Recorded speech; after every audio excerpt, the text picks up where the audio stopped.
अब कर रहे हैं एक्सरसाइज 12.2 का क्वेश्चन नंबर 17। क्वेश्चन नंबर 17 में लिखा हुआ है कि line A B is perpendicular to line C D, coordinate of B C and D are 4 0 0 -1 एंड 4 3 respectively. Find number 1 the slope of C D और equation of line A B निकालना है हमको। तो यहाँ पे ये डायग्राम भी बना रखा है इसमें बुक में। इसमें हम देखते हैं कि दो लाइनें दे रखी हैं, एक है ए बी ये वाली और दूसरी है सी डी। सी के कोऑर्डिनेट्स हैं 0 -1, बी के कोऑर्डिनेट्स है 4 0 और डी के कोऑर्डिनेट्स है 4 3 और ए बी जो है वो परपेंडिकुलर है सी डी के, ये गिवन है। तो सबसे पहले हमें निकालना है स्लोप ऑफ सी डी। तो स्लोप ऑफ सी डी निकालने के लिए हमारे पास ये सी और डी दो कोऑर्डिनेट्स दे रखे हैं इसने दोनों पॉइंटों के। तो हमारे पास फॉर्मूला है, सबसे पहले इसको निकाल रहे हैं स्लोप ऑफ सी डी को।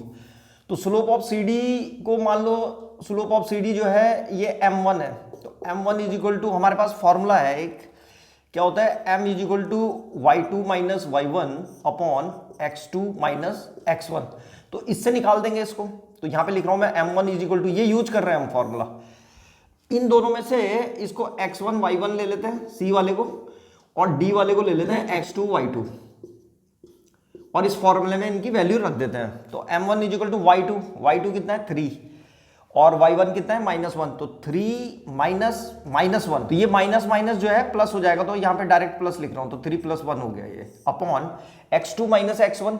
x2 है हमारे पास 4 और x1 है 0, तो 4 माइनस 0।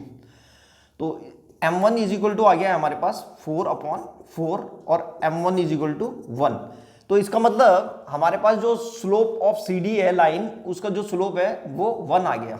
अब निकालना है हमें इस लाइन का इक्वेशन, कौन सा, equation of the line A B. तो इसके लिए हम क्या करेंगे, सबसे पहले ए बी का स्लोप निकालेंगे। यहां पे लिख रहा हूं मैं slope of line A B. तो मान लो कि slope of line A B जो है वो m2 है।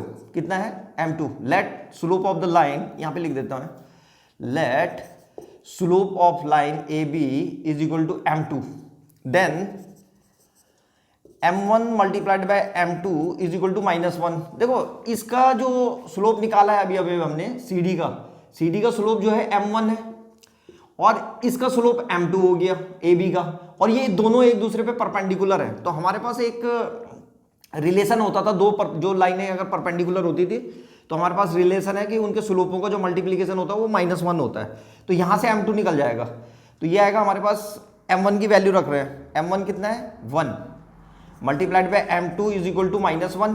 तो 1 की मल्टीप्लाई इससे करेंगे तो इतना ही आ जाएगा, तो m2 इज इक्वल टू -1 आ गया। तो हमारे पास ये इस लाइन का स्लोप भी आ गया m2, ये m2 आ गया -1। अब इस लाइन ए बी का इक्वेशन निकालेंगे। लाइन ए बी का इक्वेशन निकालने के लिए क्या करेंगे कि इसका स्लोप पता चल गया, अब हमें -1 है, और ये किस पॉइंट से होकर जा रही है 4 0 से। तो स्लोप पॉइंट वाला फॉर्मूला लगा करके और निकाल देंगे। तो सॉल्व कर रहे हैं इसको।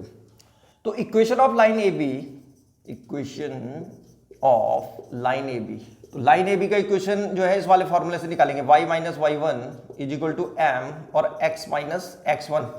तो ए बी का स्लोप m2 आ रखा है, तो यहाँ पे m2 लिख दो, और x1 y1 कौन से है हमारे पास, ये जो b के कोऑर्डिनेट्स हैं, अब इनको x1 y1 ले लेंगे। इसको हटा देता हूं, यहाँ पे x1 और y1 ये है।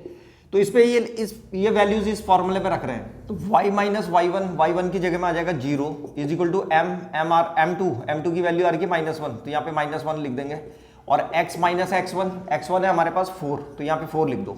बस इसको सॉल्व कर देंगे तो ये जाएगा y इज इक्वल टू, यहाँ अंदर मल्टीप्लाई करेंगे तो -x, और यहाँ पे माइनस माइनस का प्लस हो जाएगा, तो +4।